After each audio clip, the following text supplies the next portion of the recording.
మరి కొత్తగా ఏర్పడ్డ ఈ కాంగ్రెస్ ప్రభుత్వానికి మేము వ్యతిరేకం కాదు ఆటో డ్రైవర్లము.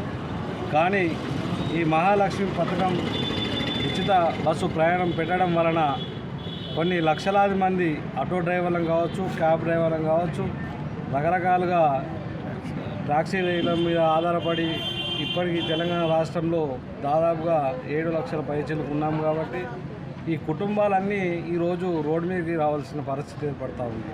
మరి కొంతమంది మా ఆటో మిత్రులు ఆత్మహత్యలు చేసుకుంటూ ఉన్నారు. మొన్న హైదరాబాద్లో కూడా ఒక ఆటో డ్రైవరు ఆటో అంటిపెట్టుకున్నాడు. కానీ అసెంబ్లీలో దాన్ని నవ్వులాటగా తీసుకొని ఏదో ఆ పూట గడవని ఆటో డ్రైవరు ఆటో ఎలా అంటిపెట్టుకుంటాడని ముఖ్యమంత్రిగా అనడం అది సరైనది కాదు. ఒకసారి ఆలోచించండి. అతని పూట వెళ్ళగానే దీని మీద నాకు ఆధారం లేదు అనే ఉద్దేశంతో ఆటో అంటిపెట్టుకున్నాడు. కానీ ఏదో రాజకీయ పరంగా మాత్రం దాన్ని అంటిపెట్టుకోలేదు. మరి మీరు ఇస్తా అన్నటువంటి 12,000 రూపాయలు కాకుండా ఇంకా మాకు నెలకు ఒక 10,000 రూపాయలు మీ తరఫున మాకు సాయం అందించాలి. మరి ఇంతమంది రోడ్డుపై పడ్డటువంటి కార్మికులను ఆదుకున్నటువంటి బాధ్యత మీదే.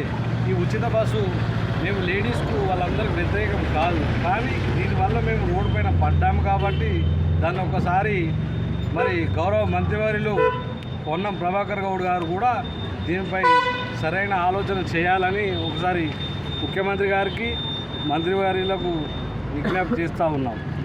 వర్ధిల్లాలి ఆటో కార్మికుల ఐక్యత, వర్ధిల్లాలి ఆటో కార్మికుల ఐక్యత, కల్పించాలి ఆటో డ్రైవర్లకు జీవనాభివృద్ధి వెంటనే, కల్పించాలి ఆటో డ్రైవర్లకు జీవనాభివృద్ధి వెంటనే.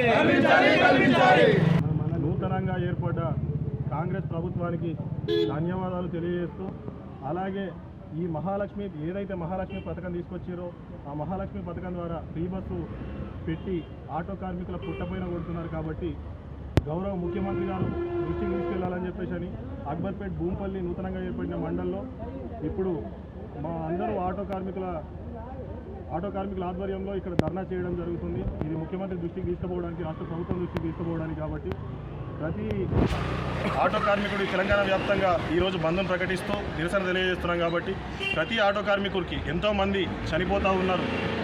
ఈఎంఐలు కట్టలేక కొత్త బండ్లు ఈఎంఐలో తెచ్చుకొని నెల నెల పూట గడవక ఈఎంఐలకు 6,000, 10,000 ఈఎంఐలు కట్టుకోలేక కుటుంబాన్ని పోషించుకోలేక చనిపోతూ ఉన్నారు. కాబట్టి రాష్ట్ర ప్రభుత్వం గమనించి ప్రతి ఒక్క ఆటో కార్మికునికి నెల జీవన భృతి కింద ఒక 10,000 రూపాయల సహాయం అందించాలని చెప్పేసి మా భూంపల్లి అక్బర్పేట్ ఆటో యూనియన్ తరఫున ప్రభుత్వాన్ని కోరుకుంటూ మేము ఈ రేవంత్ రెడ్డి ముఖ్యమంత్రికి ధర్నా ద్వారా తెలియజేసుకుంటాం. కాబట్టి ప్రతి ఒక్క ఆటో కార్మికుని బాధలు ఈ అసెంబ్లీలో మాట్లాడి ఆటో లెక్కలేదా, అదెక్కలేదా, ఇదెక్కలేదా ఇవన్నీ నవ్వులాటగా కాకుండా ఆటో కార్మికుల మరణాన్ని దృష్టికి తీసుకొని ఆటో కార్మికుల ప్రతి ఒక్కరికి జీవనభృతి కల్పించాలని కోరుకుంటూ గౌరవ ముఖ్యమంత్రి గారికి తెలియజేస్తున్నాం. ఆటో కార్మికుల ఐక్యత, ఆటో కార్మికుల ఐక్యత.